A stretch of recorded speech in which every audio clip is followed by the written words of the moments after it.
Amara mụ na nwunye m nwere enyi nwoke ọzọ mgbe mụ na ya na-akwụ. So mụ na ya na-abọ wee kwụba, anyị kwụzukwere ihe luche 3 years before m wee sị na m ga-anụ ya. M wee mechaa wee mee gie ka esi eme ego nwaanyị dulie ebe a. Nke nka na-abọ sị m na ọ dị ime, ọmụ onye bụ nwa, ọ bụrụ nwa nwaanyị. Ọ dịkwa obere oge Chukwu gọzikwa anyị wit nwa nwoke. Since afọ anyị na-achọ nwa anyị afụrọ. Mana madụrụ bọda dị duto na m amụgo nwoke mụọ nwaanyị mechazalụ no si ka anyị nedo ụmụaka anya. After 12 years, mana before 12 years afọ, nwa m nwaanyị afụchala m nwa n'anya fụkwu ọzọdo n'ana n'anya. Nwatakịrị na-akpa ezigbo agwa wee mawa mma wee masịa. Nya ife m na-akpọ ya bụ Adaeze. Nya nwa Chukwu nesili anya wee nye m na-eme m obi ụtọ. Ọkwanụ ya, nya ka m nọkọtala ofu mbọsị na be m kpọị n'ọnụ ụzọ. Mmeghe ọnụ ụzọ ọ bụrụ nwoke ọzọ.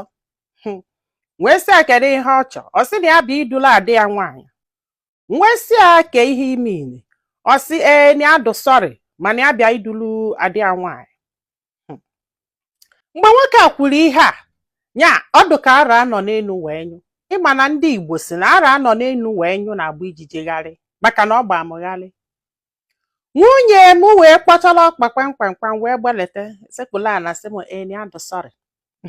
Na eziokwu na onwe ya nwaanyị ka ọ bụ. Wee sị ya kedu ebe akụkọ nke si.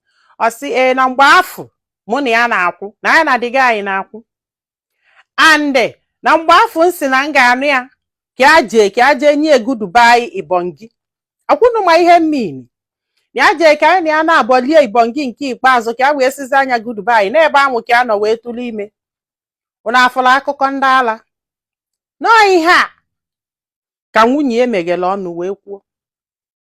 Ya na-enye ya wee sị dị ma na ya si bie pụọ. Unu ama na nwunye m meghela ọnụ sị m kpọnye ada m nwaanyị. Instead nwunye m ga-akwụlụ m n'azụ ka anyị zọba nwa. Nwaanyị a meghe ọnụ ya sị m mụ kpọnye n'ihe nwa ya nwaanyị. M wee chọọ dị man be m o wee naba wee pụta ụtụtụ dụrụ nwa m jebe ụlọ ọgwụ ka m jee dụshọ. Wee lụọ dọkịta na-eneche si n'eziokwu na nwatakịrị abụrọ nke m. Wee bee. Nwoke a wee bee ihe obele ihe a ọ sị na ọsọsọ by the grace of God ka aka ji na-ekwu okwu ya na-ekwu tata. Ya wee dụrụ nwa a wee nata wee jụọkwa nwunye o wee kọkwa ihe ọkọsịa. Sọkwanụ ya, ya wee baa n'ụlọ wee chebe ihe nke a ya chelu gbogo nyechala ugbede. Keke a esi rapụ nwa ofu nwa nwaanyị Chukwu nyelie. No, kedu ebe this guy nọ for 12 years? Na nwunye bụ alụ mana ya mara ife a ga-ekwugodo. Onye chi niile dị manụ ga nata ahụ. Si m biko ya jikwa wee nwee ihe mberede okporo ụzọ na ya ma ntụwamụzi nwaanyị ime. N'ọnwa nwaanyị a bụ ihe a nwee n'enu na ala n'etiti na-abụ na mụ biko. Ihe niile nwoke na-aka brọda ya nwa bụ my problem. My problem bụ na my wife, my own nwunye ji ọnụ ya wee sị m kpọnye n'ihe nwa.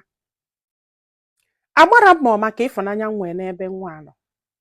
Mana ịjụọ m mma sị na ọ bụrụ maka ịfụnanya nwee n'ebe nwa nọ. Mma sị na nwunye m na this guy ka na-akwụ.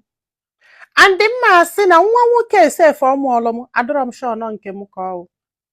Mgbe nwaanyị a na nwoke nwa ji wee zogide ihe a because na mma na mgbe nwoke ji wee bịaba be m na ọkpọgo nwunye m gwu ya ọ sị anya bịa kpọrọ nwa. Mgbe o ji wee nwee ike kwulu n'iru m na-asị m kpọnye n'ihe nwa. Ya ụdị ụla nsala aka ka nkụ ọnya wee gbanaga. Anyị wee kpee ihe a wee kpesie. Wee sị dị manụ ebe sọlị anya wele m jee. Nọọ ma nwụrụ anwụ na ọ nara m nwa. Ọ chọọ kọta anyị ejebe, ọ chọọ dibịa anyị eje, ihe ọbụla ọ chọrọ ya wetie. Na o nwere ihe megide ka agbagha m aka nara m nwa anụnwa Chukwu nye m. Nwa nna amụọ. Na ihe na nwunye m na-akọwụ akụkọ Mama Ngozi na ndị ya dị. Ọkwa ma nwa anọ nke ka ọwụ.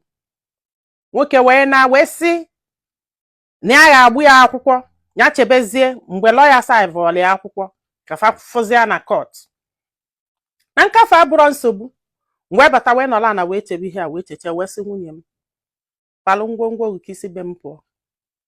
Ị ma na nwunye m sekpuola na ya biko sị m honey forgive me. nwunye m sekpụla na sịba m honey forgive me ka ọ bazalụ n'ụlọ nya ndị mmadụ gbata anụ gwabazili okwu n'ebezie nye anya agwọ na-ene oke like ọga isi na nwunye gị bụ ife a ọga isi na nwunye gị bụ ife a ọkwa n'ebe nwunye m nọzi wee sịba m m sorry no slip of tongue ụna afụnugo ụdị slip of ọgwa akwamia mgbe afọ a na-ekwuye n'iru ndị mmadụ mgbe enyi ya nwoke nọ okwurie nọọ ka abazelu n'ụlọ nsị ya ngwa ya bụrụ ngwongwo na o wee yọbaza m no slip of tongue akwụnụfụ nwaanyị a anụsigo m achọrọ m ya nara ọ mana ihe nna-achọ igwu unu na ihe ọbụla pụtara na nwa a adị m redi maka na nwa a bụ nke m mana achọrọ m ka mmalụ ihe ndị mmadụ lụ nwanne m kedu ife ilo ọ nwoke anụnwa kpọrọ nwa anụnwa kpọnye enyi nwunye ka ọnya kwụsie ike na ihe pụtara na nwaanyị asobie nke a nọmba 1 ihe ọ chọrọ ịma nọmba 2 nwaanyị a na-asị ya biko nya gbaghalụ no slip of tongue ọnya gbaghalị ya ka ọnya si bie na nwekwe na ihe mmadụ ama nnụnụ biko ka ị ga-esi mechie nwoke ụdị ajọ ihe anụnwa wekwela ọnụ gị na-asị ya kpọnye n'ihe nwa ya kpọnye n'ihe nwa isikwa na isi dị nwaanyị afọ mma mana ọ bụrụ na ị ga-esi ozi a nwanne m gwa anyị filo na comment section maka na ọ ga-enyelu nwa okolobịa aka iji ma ife ọ ga-eme ndị be anyị daalụnụ ka ọ dị n'ụbọchị ọzọ